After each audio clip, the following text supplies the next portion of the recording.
പരിശുദ്ധാത്മാവിൻ്റെ 7 ദാനങ്ങൾ, 7 gifts of the holy spirit. ഈ വരദാനങ്ങളുണ്ട് പരിശുദ്ധാത്മാവിന്. വരദാനങ്ങൾ എന്ന് പറയുമ്പം gifts of the holy spirit. അത് 1 കൊരിന്ത്യർ 12 എഴുതിയിരിക്കുന്നത്. നമ്മൾ 12-ാം അധ്യായത്തിൽ കൃപാവരങ്ങൾ വ്യത്യാസമുണ്ട്, ആത്മാവത്ര, അതല്ല ഞാൻ ഇന്ന് എടുക്കുന്നത്.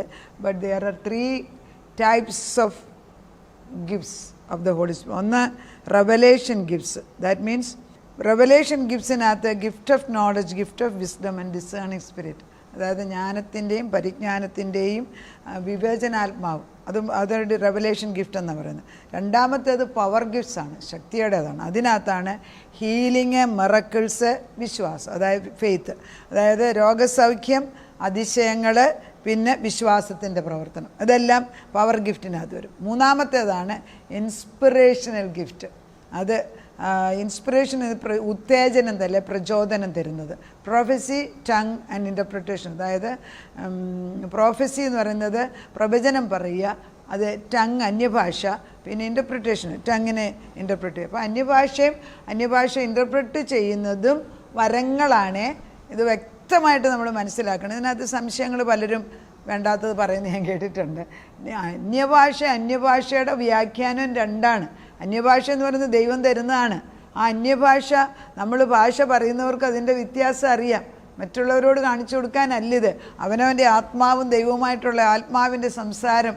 നമ്മൾ ചില കാര്യങ്ങൾ നമ്മൾ ഒത്തിരി വിഷമിച്ച് കഴിഞ്ഞിട്ട് നമുക്ക് എങ്ങനെയാണ് പ്രാർത്ഥിക്കുന്നത്. ചിലരമ്മ പറയും, എനിക്ക് ഇവിടുന്ന് ശബ്ദം പൊങ്ങുന്നില്ല, എങ്ങനെയാണ് പറയേണ്ടതെന്ന് അറിയത്തില്ല. Because it is V really don't know. പല മിണ്ടാതിരിക്കുന്ന മക്കൾ, ആൺമക്കൾ അധികം മിണ്ടാത്തവരായിരിക്കും, അല്ലെ പെൺമക്കളായിരിക്കും.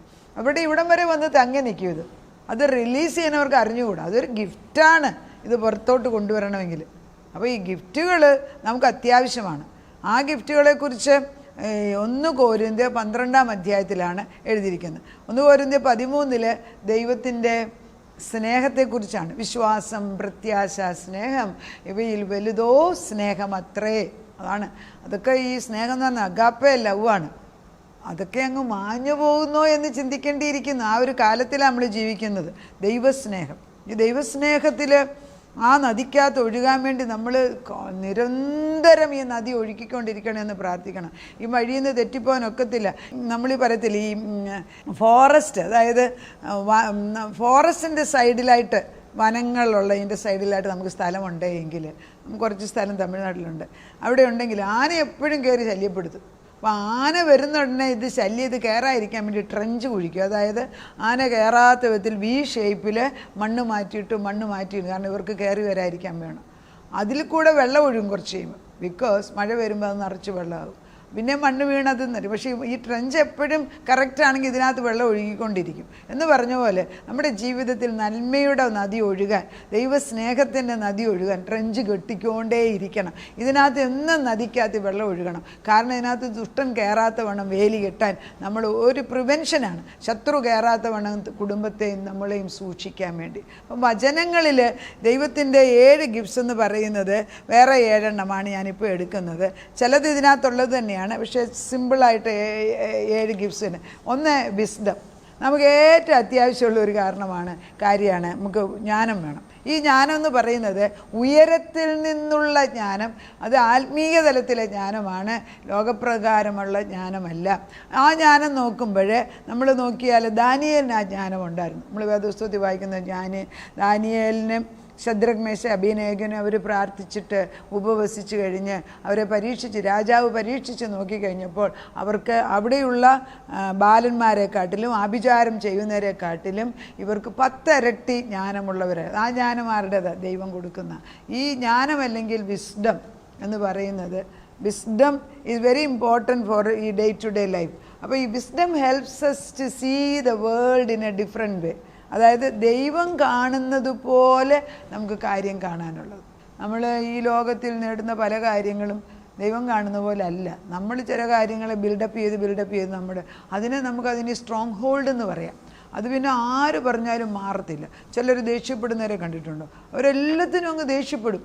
അവരോട് ദേഷ്യപ്പെടരുതെന്ന് പറഞ്ഞാൽ അങ്ങനെയാ ഞാൻ, എൻ്റെ അപ്പൻ ദേഷ്യപ്പെടുമായിരുന്നു, എൻ്റെ വല്യപ്പൻ ദേഷ്യപ്പെടും, അതിന് ഞാൻ ദേഷ്യപ്പെടുന്നു. കറക്റ്റ്. ഒരു പിശാചിനൊരു ലീഗൽ റൈറ്റാണ് നിൻ്റെ വലിയപ്പൻ ദേഷ്യപ്പെടുമായിരുന്നു, നീ ദേഷ്യപ്പെടുമായിരുന്നു, നീ അതൊരിക്കലും ദൈവത്തിൻ്റെ അല്ല. അത് മാറണം. അതിനൊക്കെ ദൈവത്തിൻ്റെ പരിജ്ഞാനവും ജ്ഞാനവും ഇല്ലെങ്കിൽ നമുക്ക് മാറാനൊക്കത്തില്ല. പരിശുദ്ധാത്മാവ് വരണം. അപ്പം wisdom is given by God. നമ്മൾ ഈ സോളമൻസിൻ്റെ പ്രോവർബ് വായിക്കുമ്പോൾ യഹോവ ഭക്തിയാണ് ജ്ഞാനത്തിൻ്റെ ആരംഭം. യഹോവ ഭക്തി, യഹോവയ്ക്കൊരു റെവറൻസ് വരണം. നമ്മൾ ഓരോ സദൃശ്യവാക്യങ്ങൾ കുഞ്ഞുങ്ങളെ വായിച്ച് കേൾപ്പിക്കുമ്പോഴും അവരുടെ ജ്ഞാനമാണ് വർദ്ധിക്കുന്നത്. അത് കുഞ്ഞുങ്ങളെ മടി കൂടാതെ ദിനം പ്രതി 1, 2, 3 സെൻറ്റൻസ് എങ്കിലും വെച്ച് വായിച്ച് കേൾപ്പിക്കണം. അവർ കേട്ടാലും കേട്ടില്ലേലും വായിച്ചുകൊണ്ടിരിക്കണം. വീടിനകത്ത് ഈ വചനത്തിൻ്റെ ഒരു പ്രതിധ്വനി അല്ലെങ്കിൽ ഒരു എക്കോ ഉണ്ടായിക്കൊണ്ടേ ഇരിക്കണം. വിസ്ഡം. രണ്ടാമത്തേത് അണ്ടർസ്റ്റാൻഡിങ് ആണ്. അതായത് it enables to know more clearly the mysteries of the faith. വിശ്വാസത്തിൻ്റെ ആത്മാവിലെ കാര്യങ്ങൾ മനസ്സിലാക്കി ചെയ്യാനുള്ള കഴിവ്, അണ്ടർസ്റ്റാൻഡിങ്. അപ്പം വിസ്ഡം ഉണ്ടെന്ന് പറയുന്നത് ജ്ഞാനം തന്നിരിക്കുക ദൈവം സ്വർഗത്തിൽ നിന്ന്. ഈ ജ്ഞാനം നമ്മൾ മനസ്സിലാക്കി അത് ചെയ്തെടുക്കണമെങ്കിൽ ദൈവകൃപ വേണം. ഈ നമ്മൾ പുറപ്പാട് 31:1-5 തൊട്ട് വരെ വായിക്കുമ്പോൾ ദൈവത്തിൻ്റെ ആത്മാവ്, ദൈവം തന്നെ മോശയോട് പറയുന്നു, ഹൂറിൻ്റെ മകനായ ബെസലേൻ എന്ന് പറഞ്ഞ മനുഷ്യനെ ഞാൻ ഈ യാഗപീഠത്തിന്, അതായത് ആർക്ക് ഓഫ് ദ കവനൻറ്റിനകത്ത് അല്ലെങ്കിൽ സമാഗമന കൂടാരത്തിനകത്ത് ഉണ്ടാക്കേണ്ട പൊന്നുകൊണ്ടും തങ്കം കൊണ്ടും ബ്രാസ് കൊണ്ടും ഓരോന്നും ഉണ്ടാക്കേണ്ടതിൻ്റെ സകല ജ്ഞാനവും ഞാൻ അവന് കൊടുത്തിട്ടുണ്ട്. ജ്ഞാനം കൊടുക്കുക തന്നെയല്ല, അവനത് മനസ്സിലാക്കി. That's called understanding. അത് മനസ്സിലാക്കിയിട്ട് ആക്ഷനിൽ കൊണ്ടുവരുന്നതിനും പരിശുദ്ധാത്മാവ് വരണം. ഇതൊക്കെ ദൈവത്തിൻ്റെ ഗിഫ്റ്റാണ്. നമ്മളത് ചിന്തിക്കാറുണ്ട്. അപ്പോൾ നമ്മൾ ജിമ്മിൽ പോകുന്നവരാന്ന് വിചാരിക്കുക. ജിമ്മിൽ വലിയ പ്രസക്തിയുള്ള ഒരാളായിരിക്കും, നല്ലവണ്ണം ജിമ്മ് നടത്തുന്നു, മറ്റേ കാലാരാ നിനക്ക് തന്നത്? കൈയാരാ നിനക്ക് തന്നത്? ഈ ബുദ്ധി ആരാ കോർഡിനേറ്റ് ചെയ്ത് കയ്യും കാലും നീക്കാനുള്ള കഴിവാരാ തന്നത്? ഇത് തീർന്നെങ്കിൽ തീർന്നില്ലേ? അൽസൈമേഴ്സ് അസുഖമുള്ളവരെ കണ്ടിട്ടുണ്ട്. വലിയ ബുദ്ധിയുള്ളവർ കുറച്ച് കഴിയുമ്പോഴത്തേക്ക് ഒരു പ്രായം കഴിയുമ്പോൾ ബുദ്ധി വന്നിക്കും. ബ്രെയിന് ബുദ്ധിക്ക് വളർച്ച ആവശ്യമുണ്ട്. വചനം കാണാതെ പഠിക്കുന്നവർക്ക് അൽസൈമേഴ്സ് വരികയില്ല. ഇത് മെഡിറ്റേറ്റ് ചെയ്യുന്നവർക്ക് അൽസൈമേഴ്സ് എങ്ങനെ വരാൻ സാധിക്കും? ഇത് ജീവൻ്റെ വചനമല്ലേ അകത്ത്. നമ്മൾ 4 നേരം ഗുളിക കഴിക്കുന്നതിലും നല്ലത് 4 നേരം ഏതെങ്കിലും ഒരു വചനം എടുത്ത് പ്രാർത്ഥിക്കും. കാണാതെ പഠിക്കാം. പ്രായമുള്ളവർക്ക് എന്താ സമയം? ചുമ്മാ അത് ടി വിയും കണ്ട് ന്യൂസും കണ്ട് ഇതും പറഞ്ഞുകൊണ്ടിരിക്കുന്നതിന് പകരം നമുക്കൊരു ജ്ഞാനവും പരിജ്ഞാനവും ആവശ്യമുണ്ട്. അണ്ടർസ്റ്റാൻഡിങ്. കൗൺസിലിംഗ് എന്ന് പറഞ്ഞാൽ known as the right judgement. അതായത് ദൈവത്തോട് ആലോചന ചോദിച്ചിട്ട് ദൈവത്തിൽ നിന്ന് വിസ്ഡം കിട്ടിയിട്ട് ഒരു തീരുമാനം ശരിയായിട്ട് എടുക്കുന്നിടം വരെ നമ്മൾ ദൈവികമായ ആളുകളോടും കൗൺസിലിംഗ് ചെയ്യും. അങ്ങോട്ടും ഇങ്ങോട്ടും നമ്മൾ ചോദിച്ചു. Counselling is very important. നമ്മൾ വേദപുസ്തകത്തിൽ പഠിക്കുന്ന ഭാഗം, പഴയ നിയമത്തിൽ ജോഷുവ ഗിബോണൈസ് എന്ന് പറഞ്ഞ ആളുകൾ ജോഷുവയെ ഇസ്രായേൽ ജനതയുടെ കൂടെ ദൈവം ഉണ്ടെന്ന് മനസ്സിലാക്കി ഇവരെ കൊല്ലാൻ സാധ്യതയുണ്ടെന്ന് ഇവരെന്ത് ചെയ്തു? പഴയ വസ്ത്രവും പഴയ ഭക്ഷണവും പഴയ ചെരുപ്പും ഒക്കെ ഇട്ടേച്ച് ദൂരേന്ന് വന്നത്. ജോഷുവ ദൈവത്തോട് കൗൺസിലിംഗ് നടത്തിയതിനാൽ, ആലോചന ചെയ്തതിനാൽ അത് എന്നേക്കുമുള്ള വിനയായി മാറി. അപ്പോൾ കൗൺസിലിംഗ് പല കാര്യങ്ങളിലും മക്കൾ അപ്പനോടും ഭാര്യ ഭർത്താവിനോടും അല്ലെങ്കിൽ അറിയാവുന്നവരോട് ചോദിച്ചറിയുന്നത് ഒരു വിനയ സ്വഭാവം തന്നെയല്ല, അത് ദൈവത്തിൻ്റെ ഒരു കൃപയാണ്. ഫോർട്ടിറ്റ്യൂഡ് എന്ന് പറഞ്ഞാൽ നന്മ എന്തെന്ന് മനസ്സിലാക്കാനും നന്മ ചെയ്യുവാൻ. The strengthens. So we can actually accomplish something. അതായത് ശരി എന്തെന്ന് മനസ്സിലാക്കാനും ശരിയിൽ ഉറച്ചു നിൽക്കാനും നല്ലതെങ്കിൽ ചെയ്യാനും തിന്മയെങ്കിൽ ചെയ്യാതിരിക്കാനുള്ള കഴിവിനാണ് ഫോർട്ടിറ്റ്യൂഡ് എന്ന് പറയുന്നത്. നമുക്ക് ദൈവം ഇട്ടു തരുന്ന ഒരു കഴിവാണ് അത്. അതായത് നല്ലതിനെ കണ്ടാൽ അവൻ ചെയ്തിരിക്കും, നല്ലതല്ല എങ്കിൽ മാറാനുമാണ്. നമ്മൾ ചിലപ്പോൾ ഇത്ര വരെ വന്നിട്ട് തെറ്റെന്ന് തോന്നിയാൽ പുറകോട്ട് തിരിയണമെങ്കിലും ഈ ഫോർട്ടിറ്റ്യൂഡ്, അതായത് ഒരു ദൃഢധൈര്യമാണ് മനസ്സിന്. അത് ഞാൻ മുൻപോട്ട് പോകുന്ന ദൈവനിയോഗപ്രകാരം അത് ഞാൻ പൂർത്തീകരിക്കും. ഇടയ്ക്ക് വെച്ച് ദൈവം തിരിച്ചു പോകാൻ പറഞ്ഞാൽ തിരിച്ചു പോകണം. വേണ്ടാത്തത് ചെയ്യാതിരിക്കാനും വേണ്ടുന്നത് ചെയ്യാനും ഉള്ള ശക്തിക്കാണ് ഫോർട്ടിറ്റ്യൂഡ് എന്ന് പറയുന്നത്. പിന്നത്തേത് വിവേകം, അത് നോളജ് തന്നെ അണ്ടർസ്റ്റാൻഡിങ്, നോളജ്, വിസ്ഡം എല്ലാം അങ്ങോട്ടും ഇങ്ങോട്ടും വരും. ഹോശയ്യ 4:6 പറയുന്നു, എൻ്റെ ജനം അറിവില്ലായ്മയാൽ നശിച്ചു പോകുന്നു, പരിജ്ഞാനമില്ലായ്കയാൽ. അതായത് ദൈവവചനത്തെക്കുറിച്ചുള്ള ആഴമായ അറിവില്ലാത്തതിനാൽ എൻ്റെ ജനം നശിച്ചു പോകുന്നു എന്ന് വേദപുസ്തകത്തിൽ ഹോശയ്യ 4:6 എഴുതിയിട്ടുണ്ട്. പിന്നെ പയറ്റി മീൻസ് ഒരു ദൈവത്തോടുള്ള ഭക്തി, യഹോവ ഭയം. ജ്ഞാനത്തിൻ്റെ ആരം. ഭക്തി വരണം, ദൈവഭയം വിട്ടുകൊടുക്കണേ എന്ന് പ്രാർത്ഥിക്കണം. കർത്താവേ, നിൻ്റെ വചനത്തോടുള്ള ഒരു ഭയം അവർക്ക് വരണം. ദൈവവചനം മാറ്റമില്ലാത്തതാണെന്നും അത് പറഞ്ഞാൽ നടക്കുമെന്ന് ചില മക്കൾ പറയും. മമ്മി എപ്പോഴും പറയുന്നുണ്ട്, എന്നിട്ട് എന്താ നടക്കുന്നില്ലല്ലോ എന്ന് ചോദിക്കും. അവരുടെ ഉള്ളിലൊരു ആത്മാവിൻ്റെ ഭയം ചെന്ന് വീഴണം. അത് കൊച്ചിലെ പഠിപ്പിച്ചത് നമ്മൾ റീഇൻസ്റ്റേറ്റ് ചെയ്തുകൊണ്ടേ ഇരിക്കണം. കർത്താവിന് വളരെ നിർബന്ധമാണത്. ഫിയർ ഓഫ് ദ ലോർഡ്, ദൈവഭയം helps us to understand that how we must depend on God for everything. അതായത് ദൈവഭയം, ദൈവമാണ് എന്നെ നടത്തുന്നതെന്നും ദൈവമാണ് എനിക്ക് മുമ്പ് നിൽക്കുന്നതെന്നുള്ള ബോധമുണ്ടെങ്കിൽ കർത്താവിനോട് ഒട്ടിച്ചേർന്ന് അവനോട് ആലോചന ചോദിച്ച് ദിനംപ്രതി തീരുമാനമെടുത്ത് ജീവിക്കുന്ന ഒരു മനുഷ്യൻ അവൻ ഭാഗ്യവാൻ തന്നെ. അങ്ങനെയാണ് സങ്കീർത്തനം 1 പറയുന്നത്, യഹോവയുടെ ന്യായപ്രമാണത്തിൽ രാപകൽ ധ്യാനിച്ച് അതിൽ സന്തോഷിക്കുന്നവൻ ഭാഗ്യവാൻ. അവനാറ്റരികത്ത് നട്ടിരിക്കുന്നതും തക്ക കാലത്ത് ഫലം. എന്തുകൊണ്ടാണ് തക്ക കാലത്ത് ഫലം കായ്ക്കാത്തത്? ഉറവ മാറിപ്പോയി.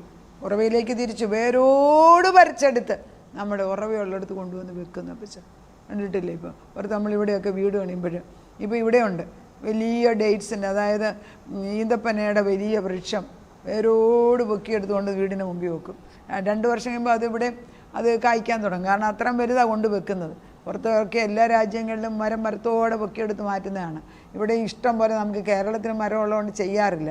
പക്ഷേ ഈന്തപ്പഴം നമുക്ക് നടണമെങ്കിൽ ഈന്തപ്പന കൊണ്ടുവന്ന് വെക്കണം. അപ്പോൾ നമ്മളോട് പറയുന്നത് യെശയ്യാ 11:2 വാക്യം, യഹോവയുടെ ആത്മാവിനെ തന്നെ.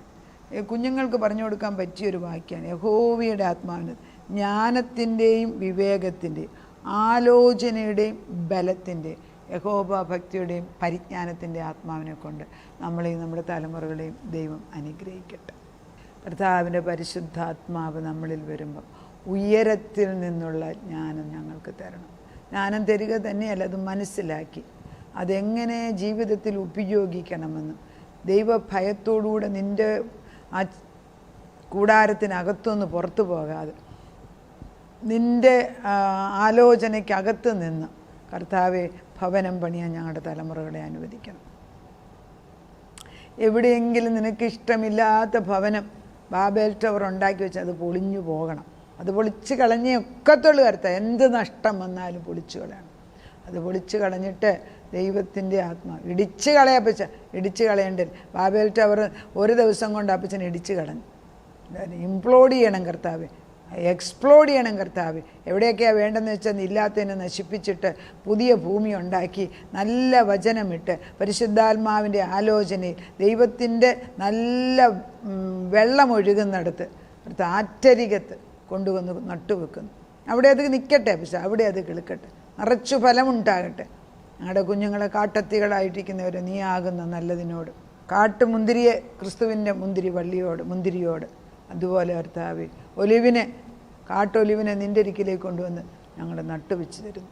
കർത്താവ് അത് ഏറ്റെടുക്കുന്നതിന് സ്തോത്രം. ഇന്നു മുതൽ തോട്ടക്കാരൻ പിതാവാം ദൈവം, കർത്താവ് മുന്തിരി, ഞങ്ങളുടെ മുന്തിരി വള്ളിയെ നിന്നിൽ വസിച്ചിട്ടില്ലാതെ ഞങ്ങൾക്കൊന്നും ചെയ്യാൻ സാധിക്കത്തില്ല. അങ്ങനെ തന്നെ സംഭവിക്കട്ടെ. പക്ഷേ നിന്നിൽ വസിക്കാത്തതിനെല്ലാം ചെത്തി വെടിപ്പാക്കി വേണ്ടാത്തതിനെല്ലാം മുറിച്ചു കളഞ്ഞ് പരിശുദ്ധാത്മാ എഴുന്നള്ളി വന്ന് നല്ല ഫലം കായ്ക്കുന്ന വൃക്ഷങ്ങളാക്കി ഞങ്ങളെ മാറ്റണം.